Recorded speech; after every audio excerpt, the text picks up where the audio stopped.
In the UK, the quality of care you get from your GP varies depending on lots of factors. If you live in a ghetto area, you are going to get a ghetto GP. That's just the fact. And if you live in maybe a posh area, you are going to get posh care. So today, I actually want to pitch in on a tweet I saw recently on Twitter. I just want to give an insider perspective as an NHS nurse that works in the emergency department here in the UK. Hi everyone, and welcome. It's been a minute. I know. I'm sorry. If I've let you down, I'm so sorry. I apologize. I promise to do better. I do promise I've tried my best. I saw a tweet recently, like a month ago on Twitter. Is it true that healthcare is more accessible in Nigeria than it is in the UK? I'm just going to give my own opinion as an insider, kind of. That tweet was actually a rant about NHS waiting times. Yes, it can get really crazy. The NHS is a public healthcare system, yeah? And because it is free, mostly free, the system is overwhelmed. There are lots and lots of people trying to access care at the same time. And you'll be shocked, like you'll be totally shocked at the kind of things people bring to the ED every day.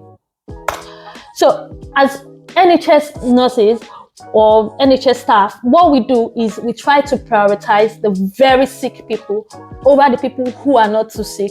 Now, I understand that sometimes you don't feel good, you feel your situation is very bad, you need urgent care, but there might be people that are sicker than you are. I have actually heard of waiting times as long as 14 hours. Yes, 14 hours, that's a lot. People waiting to be seen by the doctor. Nobody should have to go through that, but sometimes it's the reality.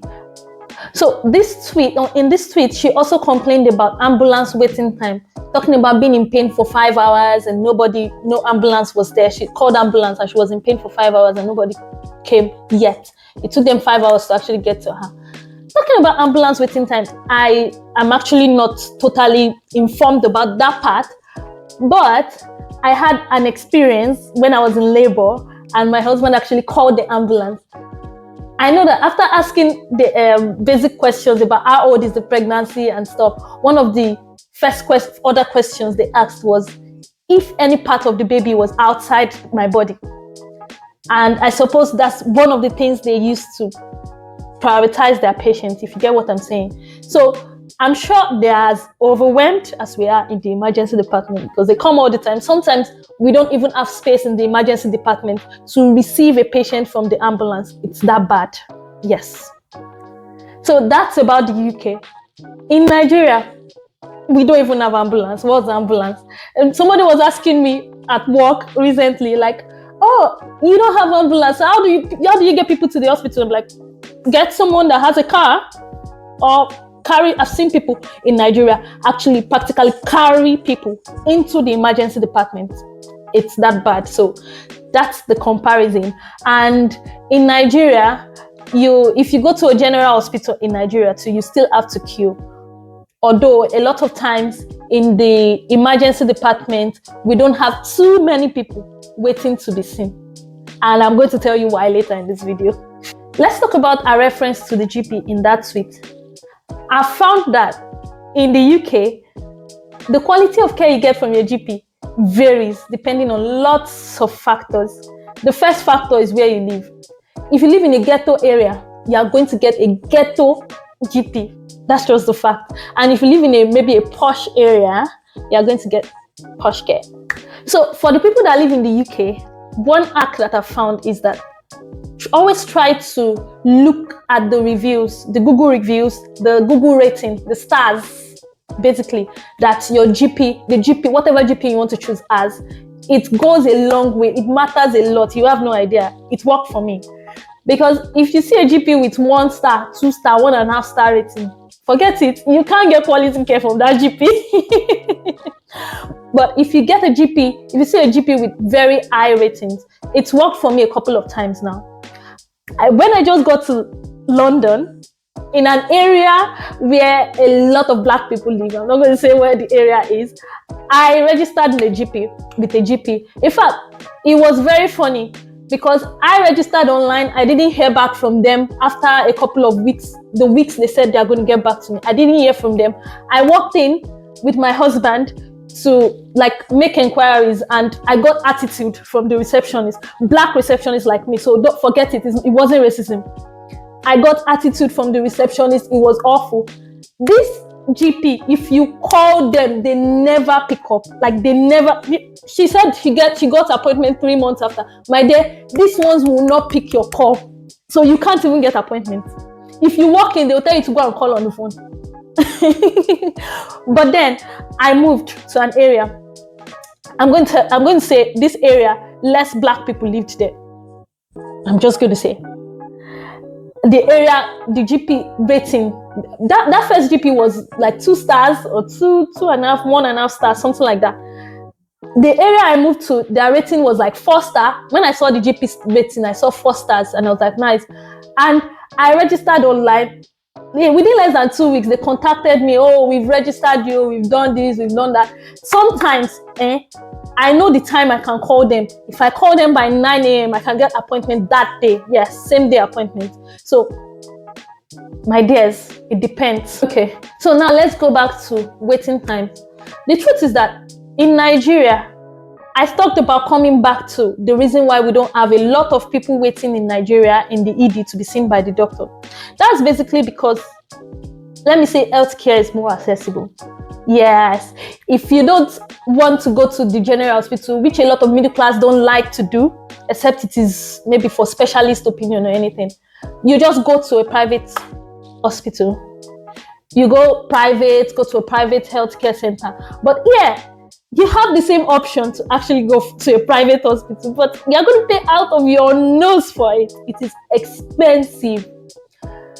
I'm going to defend why it is expensive, because you get quality, actually. Back home in Nigeria, there are different types of private hospitals. You've got different private hospitals to suit your pocket. As deep, no matter how deep or shallow your pocket is, you have private hospital that fits your pocket. Yeah. In Nigeria. And even if there's no private hospital, there are other private people in the healthcare. You can just walk up to a chemist, tell them your symptoms, and they will give you medications. You can walk up to a nurse, in bracket, whether quack or non-quack. See, my dear, don't let us even go into auxiliary or non-auxiliary nurses right now. It's not today's gist. There used to be us nurses complaining, shouting, screaming about quacks in our profession before. Now there's quack everything. I saw a quack surgeon recently graduating. I saw the poster. Forget. Oh, let's talk about it. When you walk into a private hospital in Nigeria, you might have some doubt. You are not perfectly sure if that person is the professional they claim to be. For example, you don't know if this person claiming to be a doctor was actually trained as a doctor. I know. Or, I've seen a situation where, in fact, when I was growing up, we had this family doctor that it was eventually after I grew up that I realized this person was not a trained doctor, but has been consulting and has been performing in the function of a doctor. So in the UK, when you go to those private healthcare services, even though they might be expensive, you are sure you are getting a qualified professional, as opposed to getting somebody that you are not sure about their qualifications.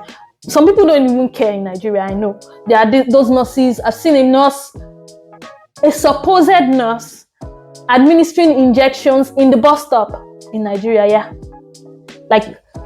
You see different kind of people and you wonder.